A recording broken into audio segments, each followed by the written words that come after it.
রে বিজয়া, এত দেরি কেন রান্না করতে? তুই তো জানিস আমার সকাল সকাল খেতে হয়।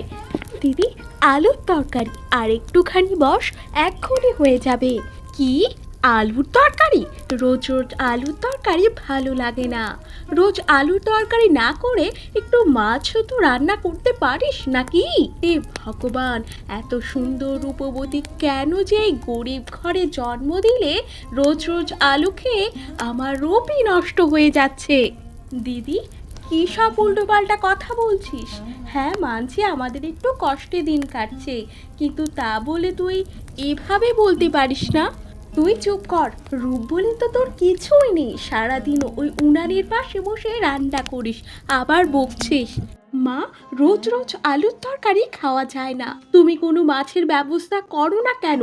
দেখো মা, আজ যদি মাছ না রান্না করা হয় তবে আজ আমি ভাত মুখে তুলবো না। লক্ষ্মী মা আমার, এত রাগ করিস না।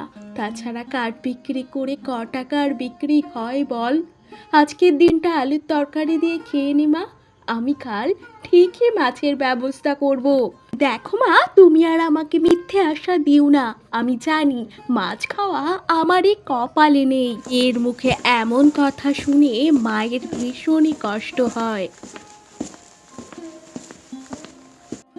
মা, তুমি দিদির কথায় কিছু মনে করো না। না রে মা, তোর দিদি তো ঠিক কথাই বলেছে। দুবেলা দুমুঠো ভাত জোগাড় করতে হিমশিম খেয়ে যায়, তার উপর মাছ মাছ কেনা যে আমাদের সাধ্যের বাইরে।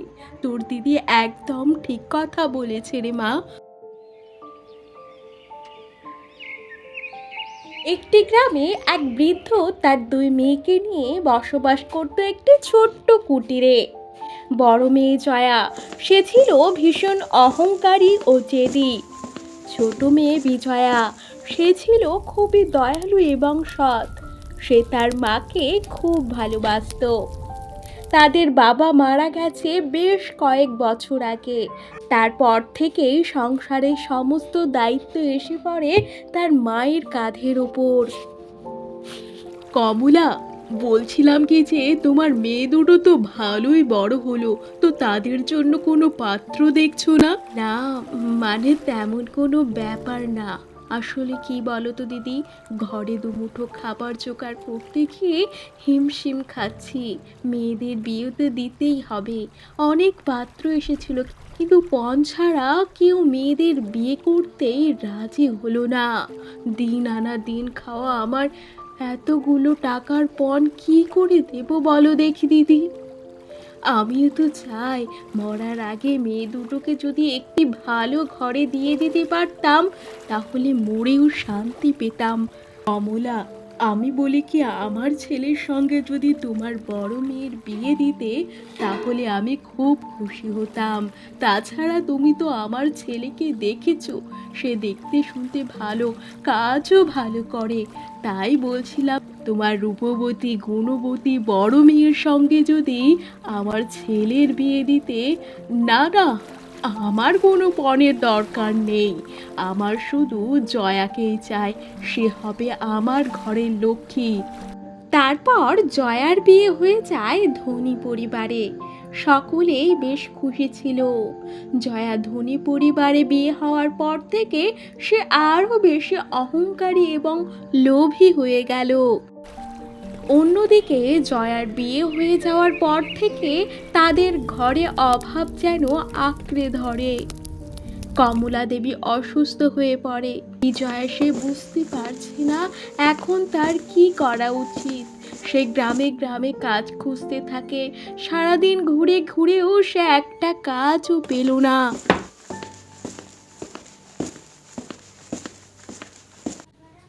কি রে মা, সারাদিন ঘুরে ঘুরেও কাজ পেলি না তাই তো? তোর কোনো দোষ নেই রে মা, সব দোষ আমার এই পোড়া কপালের। জয়ার মতো যদি তোকেও বিয়ে দিয়ে দিতে পারতাম, তাহলে হয়তো আমি মরেও শান্তি পেতাম। মা, তুমি কি সব ভুলভাল বকছো? তাছাড়া আমার বিয়ে হয়ে গেলে তোমাকে কে দেখবে বলো দেখি? আমি তোমাকে ছেড়ে কোথাও যাব না। না খেয়ে থাকতে হয় থাকবো, কিন্তু তোমাকে ছেড়ে আমি কোথাও যাব না। তা বললে কি করে হবে মা? আমি মরে গেলে তোকে কে দেখবে?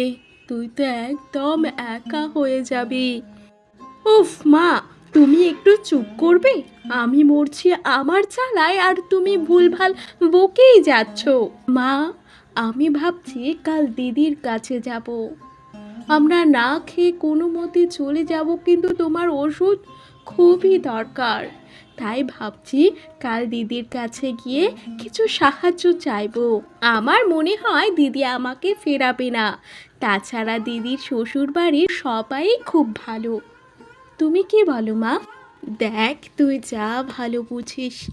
পরদিন সকাল হতেই বিজয়া রওনা হয়ে গেল তার দিদির বাড়ির উদ্দেশ্যে। জয়ার বিয়ে হয়ে যাওয়ার পর থেকে তার মা বোনের একবারও খোঁজ নেয়নি সে। সে ভাবতো এত বড়লোক ঘরে বিয়ে হয়ে গরিব মা বোনের সঙ্গে সম্পর্ক রাখলে তার সম্মান নষ্ট হয়ে যাবে। কতদিন পর তোর সঙ্গে দেখা, বড় বিপদে পড়ে তোর কাছে এসেছে দিদি। তোর বিয়ের পর থেকে ঘরে অভাব যেন আঁকড়ে ধরে রেখেছে। ঘরে চাল তো দূরের কথা, মায়ের ওষুধ কিনতে পর্যন্ত পারছি না। আমি ডাক্তারের কাছে গেছিলাম, কিন্তু ডাক্তারবাবু টাকা ছাড়া কোনো ওষুধই দিতে চাইলেন না। তা আমি কি করব? এসব ন্যাকা কান্না আমার কাছে শোনাতে এসেছিস কেন? আমার কাছে কি কোনো টাকার গাছ আছে? তাছাড়া বিজয়া, তোর লজ্জা করলো না? ভিখারিগুলোর মতো টাকা চাইতে চলে এলি। কেন? আমি তোকে একটা কানা করিও দেব না। এটা আমার শ্বশুর বাড়ি, কোনো দানশালা নয়। ছি ছি ছি ছি, তোকে আমার বোন ভাবতে লজ্জা লাগছে। বিজয়া তার দিদির এমন পরিবর্তন দেখে অবাক হয়ে যায়। সে ভাবল তার দিদি তো এমনটা ছিল না। দিদি, আমি ভিক্ষা চাইতে যাব কেন? তুই আমার নিজের দিদি, আর দিদির কাছে কেউ ভিক্ষা চায়? আমি অনেক জায়গায় কাজ খুঁজেছি, কিন্তু কোথাও কাজ না পেয়ে তোর কাছে ছুটে এসেছি। ফিরিয়ে দিস না দিদি।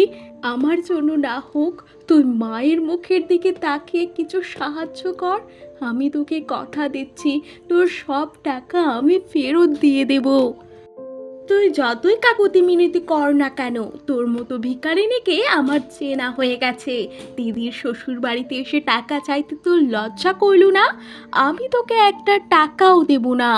তাই আর বেশি কথা না বলে চুপচাপ এখান থেকে বিদায় হ দেখিনি। আর কখনো আমার বাড়ির চৌখাট মারাবি না তুই। আর এরপরও যদি এ বাড়িতে আসার চেষ্টা করিস, তাহলে ঘাড় ধাক্কা দিয়ে বের করে দেব। জয়া, তুমি এত নিষ্ঠুর কবে থেকে হলে? তুমি তোমার বোনের সাথে এমন ব্যবহার কি করে করতে পারলে? তোমার কাছ থেকে তোমার বোন কিছু সাহায্য চেয়েছিল, কারণ তোমার মা অসুস্থ। কিছু টাকা দিলে কি খুব সমস্যা হতো? আমাদের কিসের অভাব আছে? টাকা পয়সা, চাকর চাকরানি, এর পরেও তুমি কেন করলে এমনটা? উফ, এবার তুমিও শুরু হয়ে গেল। তুমি আমার বোনকে চেনো না। আজ যদি ওকে টাকা দিতাম, তাহলে ও রোজ কোনো না কোনো অজুহাত নিয়ে টাকা চাইতে চলে আসতো। বিজয়া চিরকালই আমাকে হিংসে করে গেছে, তাই ও আমার ভালো কখনোই চাইবে না। তাই তো আমার কাছে টাকা চাইতে এসেছে। বিজয়া গাছের তলায় বসে কাঁদতে থাকে। সে ভাবলো তার দিদির এমন কথা যদি তার মায়ের কানে যায়, তাহলে তার মা আর বাঁচবে না, এবং বাড়ি ফিরে সে কী জবাব দেবে তার মাকে। এই ভেবে বিজয়া কান্না করতে থাকে। অন্যদিকে বিজয়া চলে আসার পর একটি ভিখারিনী উপস্থিত হয় জয়ার কাছে। উফ, একটা ভিখারি যেতে না যেতে আরেকটা এসে উপস্থিত হলো। ও মা, আমাকে একটু জল দেবে? বুড়ি, এই বুড়ি, এভাবে চিৎকার করছো কেন? তোমাদের জন্য কি একটু শান্তিতেও থাকতে পারবো না? তোমাদের কি মনে হয় আমার বাড়িটা কি তোমাদের মতো ভিখারির জন্য? যাও, দূর হয়ে যাও বলছি। জল কেন? আমার এই বাড়িতে তোমাদের মতো ভিখারিনীর ছায়া পড়াও পাপ। ও মা, এমন করে বলিস নি। একটু জল দে, তার বদলে আমি তোকে উপহার দেব। গলাটা একেবারে শুকিয়ে গেছে। তাছাড়া তোর অবস্থা তো খুবই ভালো, ধন দৌলত কোনো কিছুরই অভাব নেই। একটু জল দে না মা। কি কি বুড়ি, তোর এত বড় সাহস, তুই আমার টাকা পয়সার দিকে নজর দিস? যা বলছি এখান থেকে, আমার ঘরের আশেপাশে তোকে যেন আর না দেখি। ছায়া ঘরে ফিরতে তার কিছুক্ষণ পরই সেই ভিখারিনী বিজয়ের কাছে এসে উপস্থিত হয়। মা, ও মা, একটু ভিক্ষা দিবি মা? বুড়িমা, তোমাকে দেওয়ার মতো তো আমার কাছে কিছু নেই, তবে জল বাতাসা ছাড়া আমি আর আপনাকে কিছুই দিতে পারবো না। নিজেদেরই ঠিক মতো খাওয়া হয় না, আর তোমাকে কি খেতে দেবো বলো তো বুড়িমা? তারপর বিজয়া বুড়িমাকে সযত্নে জল আর বাতাসা খেতে দিল। জানিস মা, তোদের মতো দয়ালু মেয়ে আমি আর একটাও দেখিনি। সারাদিন এর দরজায় তার দরজায় ঘুরে ঘুরে খাবার খুঁজেছি, কিন্তু তাদের টাকা পয়সা খাবার থাকতেও কেউ আমাকে কিচ্ছু দেয়নি। এই নে মা, আমার সারা জীবনের সম্পদ আমি তোকে দিলাম। তোর মতো সৎ মেয়ে এই সম্পদের প্রাপ্য। কিন্তু মা, এতে কি আছে? আর আপনারই তো ঠিক মতো খাওয়া হয় না। বুড়িমা, আমি আপনার কাছ থেকে এটা নিতে পারবো না। তুই বড্ড ভালো মেয়ে মা। মারে, ওই ভিক্ষুক আর কেউ নয়, উনি হলেন স্বয়ং মা লক্ষ্মী। এবার হয়তো আমাদের দুঃখের দিন শেষ হবে মা।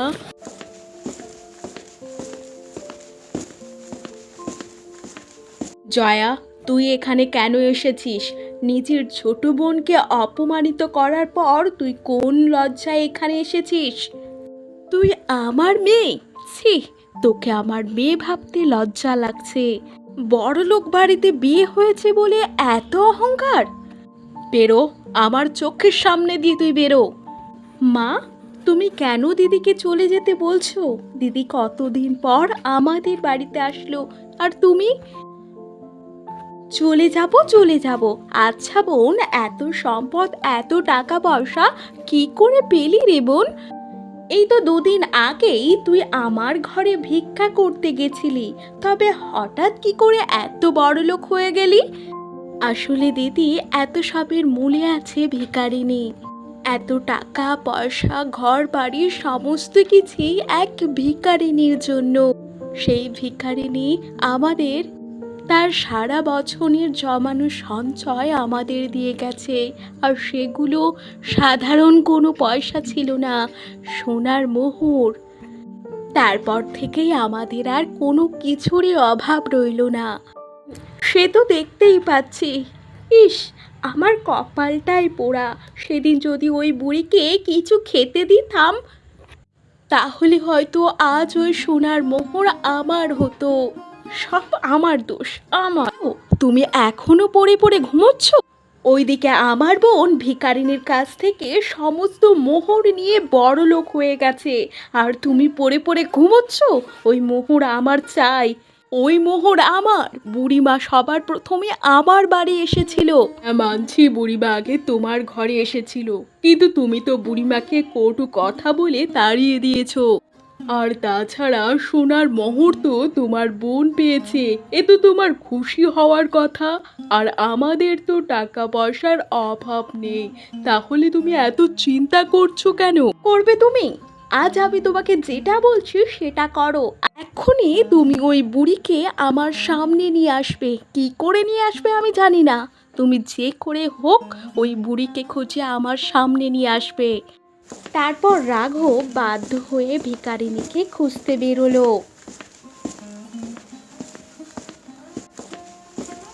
তার পায়ে হাতে ধরে সেই ভিখারিনীকে ঘরে নিয়ে আসে। মা, সেদিন আমি তোমাকে চিনতে পারিনি। আজ আমি তোমাকে ওই বিজয়ার থেকেও ভালোভাবে সেবা যত্ন করব। তুমি তাড়াতাড়ি ওই মোহর ভর্তি থলিটা আমাকে দাও। কি হলো বুড়িমা, তুমি চুপ করে দাঁড়িয়ে আছো কেন? থলিটা দাও। তারপর আমি তোমাকে সেবা যত্ন করব। লোভী মেয়ে, টাকা পয়সা রূপ নিয়ে তোর অহংকার, তাই না? তোর এই রূপ চিরতরে ঘুচে যাবে, এমনকি এই বিশাল অট্টালিকা ধুলোয় মিশে যাবে আর তুই ভিখারিনীতে পরিণত হবি। বুড়িমা, এমন অভিশাপ দিও না বুড়িমা। আমি তোমার কাছে ক্ষমা চাইছি, আর কখনো লোভ করব না। আমি আমার ভুল বুঝতে পেরেছি। আমি বোন মায়ের সঙ্গে অনেক খারাপ ব্যবহার করেছি। আমি আর কখনো এমন কাজ করব না। আমাকে আর একবার সুযোগ দাও।